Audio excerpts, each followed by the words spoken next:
At the end, we'll tell you that some more formulas related to chapter, but overall problem solving में सिर्फ एक ही formula use होता है. तो ऐसे बहुत ही कम चैप्टर है. जैसे आप गौर करना रेडॉक्स में सबके इक्विवेलेंट सेम होते हैं, यही फॉर्मूला अप्लाई करनी होती है, अदरवाइज कुछ और तो है नहीं. तो केमिकल गैसियस स्टेट में आ जाएगी तो बहुत सारे फॉर्मूले हैं. Ideal gas equation, real gas equation, velocities के फॉर्मूले, डिस्ट्रीब्यूशन के फॉर्मूले, रेट ऑफ डिफ्यूजन इफ्यूजन के अलग से फॉर्मूले, और फिर डिफरेंट फॉर्म्स ऑफ कोंडवाल इक्वेशन एट डिफरेंट कंडीशंस. तो बहुत सारे फॉर्मूलेज हैं वहां पे. स्टिल ठीक ही है, मतलब बहुत ज्यादा नहीं है. If you move to ionic you will get more formulae, but in this chapter there is very less number of formulas. तो पहले थोड़ा डिस्कशन देख लेते हैं. When the properties of a system becomes constant with time, the system is said to be in what state of equilibrium. जब किसी system की अपनी प्रॉपर्टीज चेंज ही ना हो तो उसकी स्टेट को हम क्या बोल देंगे, वो इक्विलिब्रियम में है. तो दो तरह के इक्विलिब्रियम पढ़ने होते हैं, जानने होते हैं, स्टैटिक और डायनेमिक. स्टैटिक का मतलब वाकई में कुछ नहीं हो रहा है, डायनेमिक का मतलब रिएक्शन तो हो रही है पर विजिबल चेंज नहीं हो रहा. अब ये कैसे प्रूफ करोगे, बताया भी था शायद मैंने. आप इक्विलिब्रियम डिस्कस किया है, अल्फा डिस्कस किया है. ए से बी बन रहा है और बी से ए बन रहा है. जितना ए कंज्यूम हो रहा है एक पर्टिकुलर टाइम में, उसी टाइम में बी से ए बन भी जा रहा है. तो what is the net change in A? Zero. Zero है. जीरो. तो net change in A zero हो गई तो रिएक्शन तो हो रहा है, reaction is not stop, reaction is already occurring.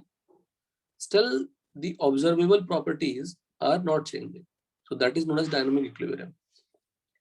Types of reaction, अभी सब बेसिक से रिएक्शंस एग्जांपल्स हैं. इरिवर्सिबल रिएक्शन, इसको हम सिंगल एरो से डिनोट करते हैं, जो सिर्फ फॉरवर्ड में जाएगा, एक ही डायरेक्शन में जाएगा basically, which occurs in only one direction. NaOH plus HCl, NaCl plus water बनता है. अच्छा बताओ, अगर NaCl और वाटर को, NaCl को वाटर में मिला दो तो क्या बनता है, क्या बनेगा? NaCl plus वाटर को क्या बनेगा बताओ, बताइए. NaOH plus HCl. तो लॉजिकली ये बना सकते थे. सो उसमें लोग नींबू पानी पीते हैं कि नहीं, बताइए. यस. यस. क्या आप नमक को जब पानी मिलाते हैं तो आप NaOH और HCl पीते हैं? No sir. लॉजिकली होना चाहिए. अगर ये रिएक्शन हुआ अगर फिजिबल, तो we must be drinking water, NaOH and HCl, and remaining water, if you take water in excess, to remaining water. But we are not doing this. Are we drinking NaOH and HCl so as well? No. No, sir. Sir. It means this reaction is not feasible. So only forward is feasible, backward is not feasible. Logically it can be feasible, but ये बनता ही नहीं है. नहीं बनने का reason कुछ और है, वो अलग लेवल पे डिस्कशन होगी. मैं थोड़ा सा हिंट दे देता हूँ. स्ट्रॉन्ग बेस स्ट्रॉन्ग एसिड हमेशा वीक एसिड और वीक बेस देते हैं. वीक बेस वीक एसिड कभी स्ट्रॉन्ग बेस स्ट्रॉन्ग एसिड नहीं देते हैं. तो टेंडेंसी ऑफ अ रिएक्शन हमेशा क्या होती है, स्ट्रॉन्ग से वीक. उल्टा नहीं होता. वीक से स्ट्रॉन्ग. वीक से स्ट्रॉन्ग कभी नहीं होता. ठीक. तो ये फॉरवर्ड ही होगा. तो ये इसमें कभी भी आप इक्विलिब्रियम स्टडी नहीं कर पाएंगे. तो इरिवर्सिबल रिएक्शन में कभी भी आप इक्विलिब्रियम स्टडी नहीं कर पाएंगे, क्योंकि इक्विलिब्रियम में क्या हो रहा था कि ए से बी बन रहा था तो बी से ए भी बन रहा था. तो इरिवर्सिबल रिएक्शंस में आप इक्विलिब्रियम स्टडी नहीं करते क्योंकि सिर्फ फॉरवर्ड ही होता है. AgNO3 plus NaCl क्या बना रहा है, प्रेसिपिटेट. AgCl प्रेसिपिटेट बना रहा है. Precipitation reaction, strong acid strong base reaction are irreversible reaction. Acid क्या होना चाहिए, स्ट्रॉन्ग एसिड. बेस क्या होना चाहिए, strong base. Strong base acid का मतलब अल्फा 1, स्ट्रॉन्ग बेस का मतलब भी अल्फा 1, और कुछ नहीं. अल्फा 1 का मतलब कंप्लीटली टूट गया. कोई डेफिनेशन याद दिलाएगा मुझे अल्फा का? What is the definition of alpha? Number of moles reacted upon number of moles taken. That is the formula. Definition I'm asking. Number of moles consumed per mole taken. Yes. फिर लिखो सब लोग, सबको पढ़ाया गया है. Number of moles per mole taken. Number of moles per mole taken. मैं फिर से पढ़ाऊंगा. Don't worry about it. If you missed it, something is. If I missed it, तो मैं फिर से पढ़ाऊंगा. Don't worry. इसमें फिर से आएगा. Chemical equilibrium में अल्फा बहुत इंपॉर्टेंट है.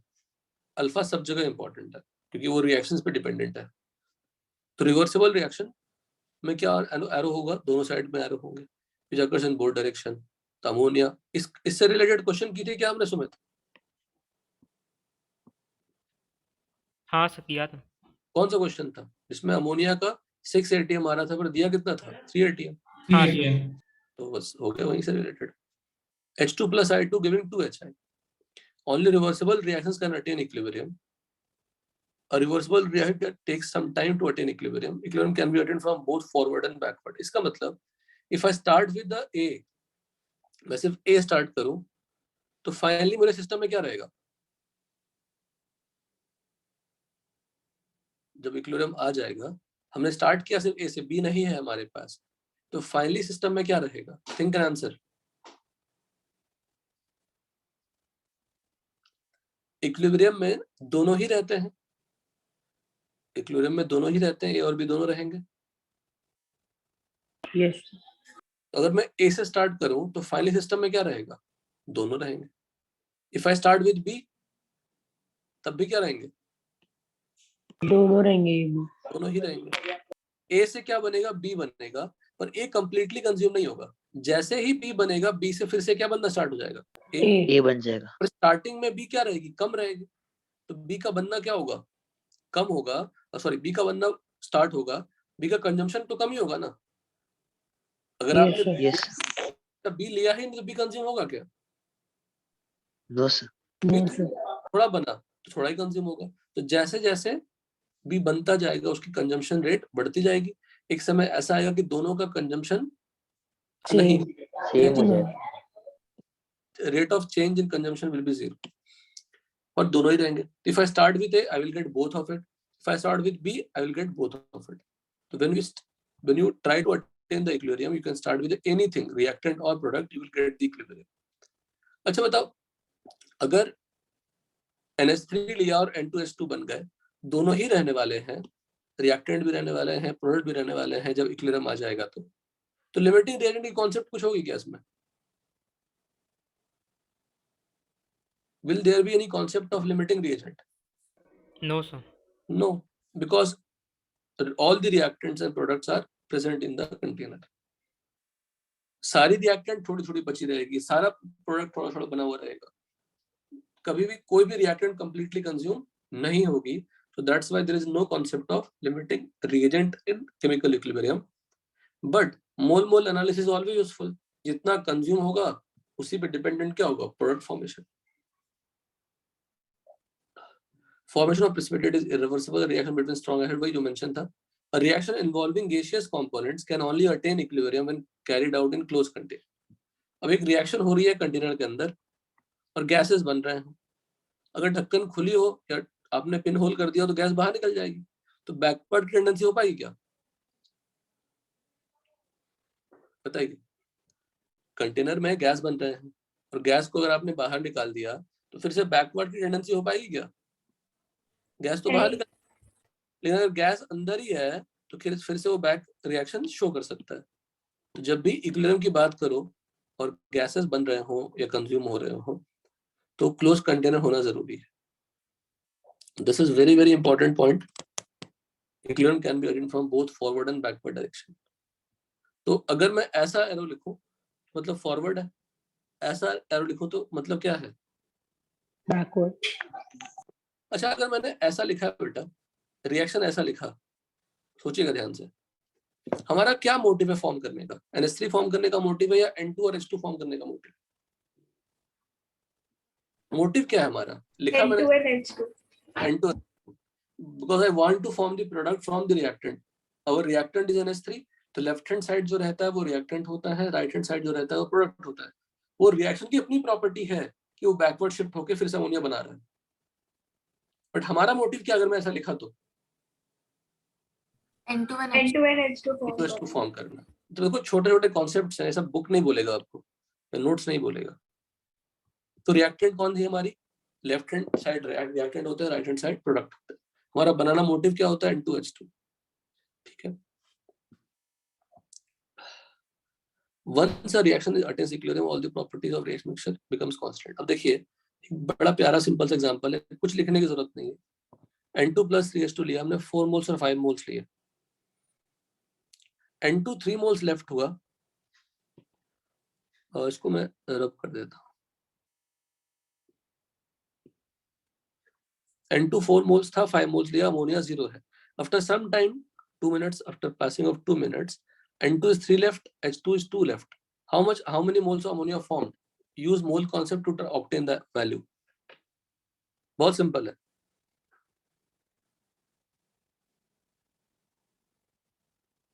तो इसको करने के लिए आप सिंपली क्या करोगे? आपने देखा कि 3 मोल्स लेफ्ट हैं, तो कंज्यूम कितने हुए होंगे? N2 4 मोल, 1 मोल कंज्यूम हुआ होगा। अगर 1 मोल कंज्यूम हुआ होगा तो अकॉर्डिंगली H2 कितना कंज्यूम हुआ होगा? Quick, if Sir, N2 3 is moles. 3 moles, because हमें इक्वेशन पढ़नी आती है, इक्वेशन पढ़ना आता है तो पूरा मोल का चैप्टर ही आता है। 1 mole of N2 reacts with 3 moles 3 of moles of H2. to give 2 NH3। ये पढ़ना कॉन्सेप्ट आती है, पूरी केमिस्ट्री आती है, मतलब थोड़ा ज्यादा हो गया लेकिन आती है। तो अगर 4 मोल्स लिया था, 3 मोल्स बचा है, तो कंज्यूम कितना हुआ? 1 मोल। तो 1 मोल अगर N2 कंज्यूम हुआ तो H2 कितना कंज्यूम होना पड़ेगा? 3 मोल्स। 3 moles. कंज्यूम होगा तो बचेगा कितना? 2 मोल्स। तो लेफ्ट आउट है 2 मोल्स, सही है। 1 मोल N2 कंज्यूम हुआ तो कितने मोल्स बनेंगे? 2 मोल्स। 2 मोल्स। तो mole analysis is always applicable. After some time 2.5 moles left हुआ। अब अगर सम टाइम है, can we think of this value starting और इससे मैं कंपेयर करूं, है ना? 3 मोल्स था, लेफ्ट कितना है? 2.5 मोल्स। तो कितने कंज्यूम हुए? 0.5. 0.5। तो अगर ये N2 0.5 कंज्यूम हुआ बेटा, तो H2 कितना कंज्यूम होगा? Quick, Sir, 1.5. 1.5। Yes, 1 mole is reacting with 3 moles, so 0.5 moles will react with what? 3 into 0.5। 1.5 जब 1.5 अगर रिएक्ट होगा तो बचेगा कितना आफ्टर 2 मोल्स? Sir, कितना 0.5 बच जाएगा. 0.5 बचेगा। अच्छा, 0.5 कंज्यूम हुआ N2, 1 मोल कंज्यूम होता है, 1 मोल कंज्यूम हुए तो 2 मोल्स बने, तो 0.5 मोल्स कंज्यूम हुए, कितने मोल्स बने? 1 मोल कंज्यूम होते हैं तो 2 मोल्स बनते हैं। Yes, 0.5 मोल्स कंज्यूम हो गए, 1 कितने mole. मोल? 1 मोल। sir, 1 more. 1 मोल बनेंगे, वेरी गुड। और 1 मोल बनेंगे तो पहले से ऑलरेडी कितना मोल्स बन के रखा हुआ है अमोनिया? 2 moles. नहीं, 3 moles. अब अगर 5 मिनट्स के बाद ऑब्जर्व किया मैंने, अगर ऑब्जर्व किया और हमें मिला कि N2 अभी भी 2.5 मोल्स है, H2 अभी भी 0.5 मोल्स है और NH3 3 मोल्स है, इसका मतलब रिएक्शन स्टॉप हो गया क्या? Yes, sir. Yes, sir. नहीं, हमें लग रहा है स्टॉप हो गया। रिएक्शन स्टॉप नहीं हुआ है, वो कांस्टेंट हो गया। सर वो इक्विलिब्रियम में सर वैसा होता ही रहेगा ना डेली. इक्विलिब्रियम में आ गया है, डायनेमिक इक्विलिब्रियम में आ गया है। डायनेमिक मतलब क्या होता है कि रिएक्शन तो चल ही रहा है, फॉरवर्ड जा रहा है, बैकवर्ड जा रहा है, पर नेट कंजम्पशन ऑफ N2 क्या हो गया? 0। 0 मतलब at T equal to equilibrium attained, तो इसमें d of dx upon dt for N2 becomes what? 0. dx upon dt for H2 is 0. 0. dx upon dt या dn कर लेते हैं, मोल्स लिख लेते हैं। dn मतलब what is n? मोल्स। तो dn मतलब चेंज, तो dn upon dt for NH3 also becomes what? 0. So change in number of moles of N2H2 will be 0. इसी को रेट कहते हैं। रेट ऑफ रिएक्शन क्या होगा? Change in moles upon time, change in concentration upon time, like that.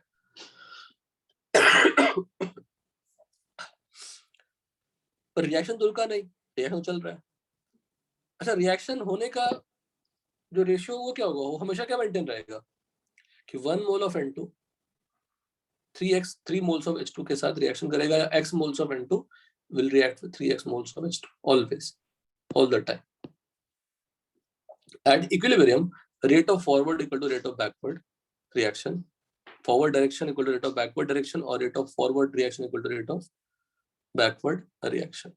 Equilibrium पे यही हो जाता है, दोनों का रेट सेम हो जाती है, फॉरवर्ड और बैकवर्ड का, तो नेट चेंज क्या होगा हर एक कंपोनेंट में 0 हो जाएगा। अब रेट ऑफ रिएक्शन बहुत simple, it represent change in concentration per unit time और change in partial pressure per unit time. Gas लोगे तो पार्शियल प्रेशर यूज कर लोगे, कोई और चीजें लोगे तो कॉन्सेंट्रेशन यूज कर लोगे। कॉन्सेंट्रेशन की जगह पे आप मोल्स भी कर सकते हैं, बट सॉल्विंग में कॉन्सेंट्रेशन यूज होती है। तो यूनिट ऑफ रेट क्या होगी, change in concentration upon change in time, और चेंज इन कॉन्सेंट्रेशन का यूनिट भी क्या कॉन्सेंट्रेशन ही होगा ना। और कॉन्सेंट्रेशन का मतलब यहाँ पे क्या ले रहे हैं हम लोग, मोलारिटी ले रहे हैं। मोलारिटी पर यूनिट टाइम हो गया, मोल पर लीटर पर सेकंड हो गया। पार्शियल प्रेशर क्या ले रहे हैं, एटीएम, एटीएम पर सेकंड या बार पर सेकंड ले रहे हैं। ये एक हाईफाई लॉ है, ये लॉ बड़ा प्यारा है। वो कहता है कि rate of reaction of A का rate of reaction will depend on A. क्या बात कही उन्होंने, क्या कही बताइए, कि जो रेट ऑफ रिएक्शन है ए का किस पे डिपेंड करेगा, ए पे डिपेंड करेगा, ए के कॉन्सेंट्रेशन पे डिपेंड करेगा। अच्छा अगर ए है ही नहीं तो ए की कॉन्सेंट्रेशन क्या हो जाएगी, 0। Sir 0 rate of reaction of A will be also what, 0। 0 but अगर कोफिशिएंट लगा हुआ है तो ए स्क्वायर हो जाएगी।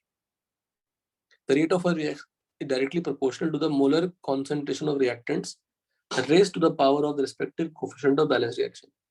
देखो proportional to the molar concentration लिखा है मैंने, C1C का मतलब क्या है, कॉन्सेंट्रेशन।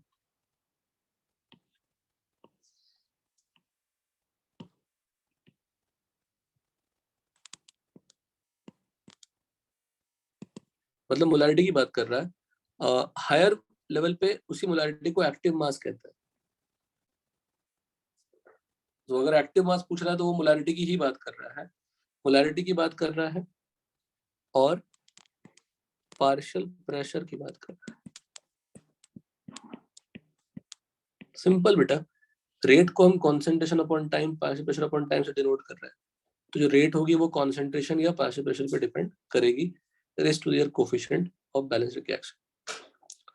तो 2a plus 3b giving c, rate of reaction is proportional to a square, proportional to what, bq। BQ किसका, सर बी का। बी का ही sir.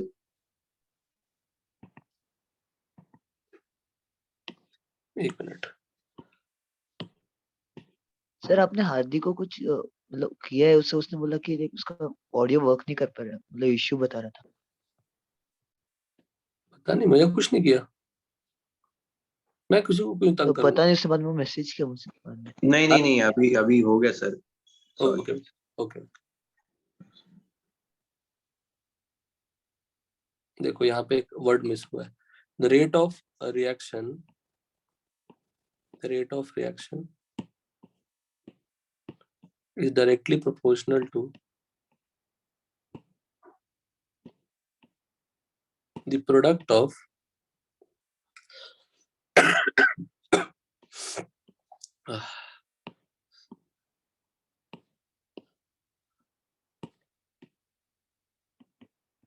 the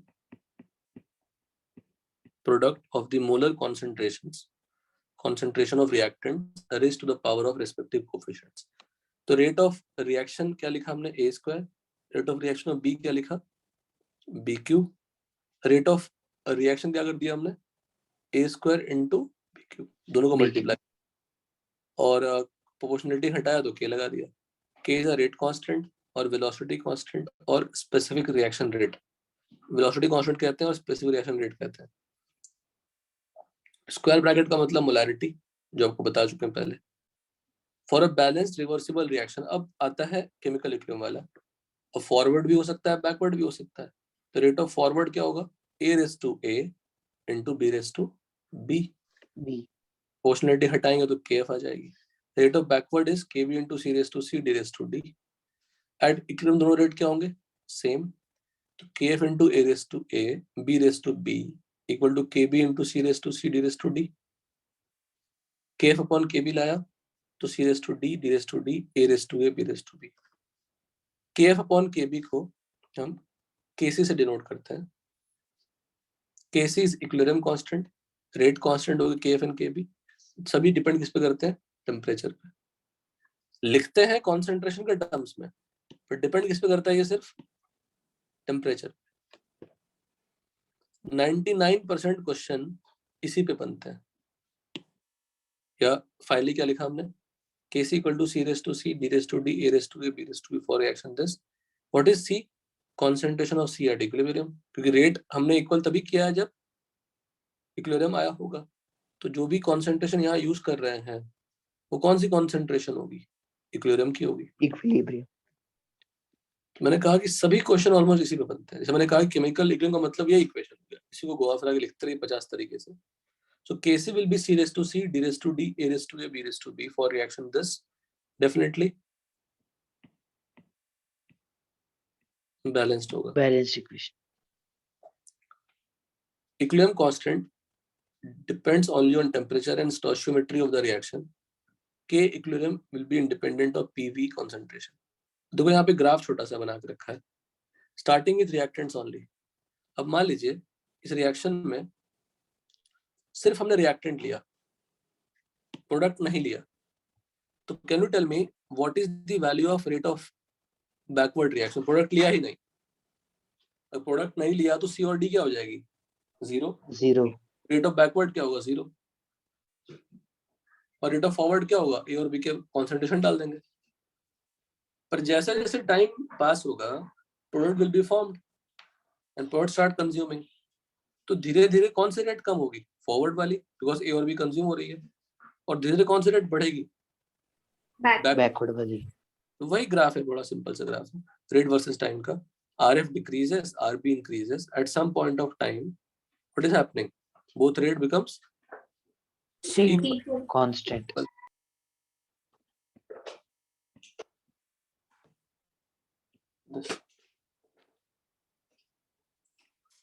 Done? Clear? Yes, sir. Yes. Properties of equilibrium constant. When a reaction is multiplied by the number n, its equilibrium constant becomes Kc raised to n. अब देखिए a plus 2b giving 3c. तो Kc क्या लिखेंगे बताओ? C raised to 3 upon a raised to 1, b raised to 2, है ना? देखिए फिर से देखो एक बार, पहले आप लोग ये याद करिए, बिल्कुल याद करिए। Kc का formula C raised to D, D raised to D upon a raised to A, B raised to B. Small a, b, small a, b, small b, small c, small d are coefficients and these are the concentration at equilibrium. तो अगर मैंने कोई reaction लिखा तो Kc क्या लिखा हमने? C raised to 3 upon A raised to 1, B raised to 2. अगर मैंने उस पूरे रिएक्शन को 3 से मल्टीप्लाई कर दिया, we used it in balanced reaction, multiply कर देते हैं तो कोफिशिएंट चेंज हो जाती है। तो 3a plus 6b giving what? 9c हो गया। तो Kc क्या लिखेंगे? C raised to 9, A raised to 3, B raised to 6. It can be written again as what this? क्या हो गया? K raised to 3. तो क्या हो गया? अगर किसी रिएक्शन को आप किसी नंबर से मल्टीप्लाई करते हैं तो नए रिएक्शन का मल्टीप्लाई करने के बाद the coefficient becomes what? Just Kc raised to n. Reverse किया तो a plus 2b giving 3c, तो Kc लिखा, रिवर्स कर दिया तो Kc क्या हो जाती है? रेसिप्रोकल। हेलो, क्लियर है? Yes, sir. Yes, sir. If two reactions are added, their equilibrium constant gets multiplied. अब देखिए a plus b giving 2c, उसका k1 है, दूसरे का k2 है, दोनों को ऐड किया तो a plus 2b giving d k3 आया। k1 अलग लिखा, k2 अलग लिखा, k3 अलग लिखा, और k1 k2 को मल्टीप्लाई किया तो k3 ही मिला। इसका मतलब दो इंडिविजुअल रिएक्शन का जो इक्विलिब्रियम कांस्टेंट है उनको ऐड कर दिया अगर आपने, तो नए इक्वेशन का जो इक्विलिब्रियम कांस्टेंट आएगा वो कुछ नहीं, इनका प्रोडक्ट आएगा।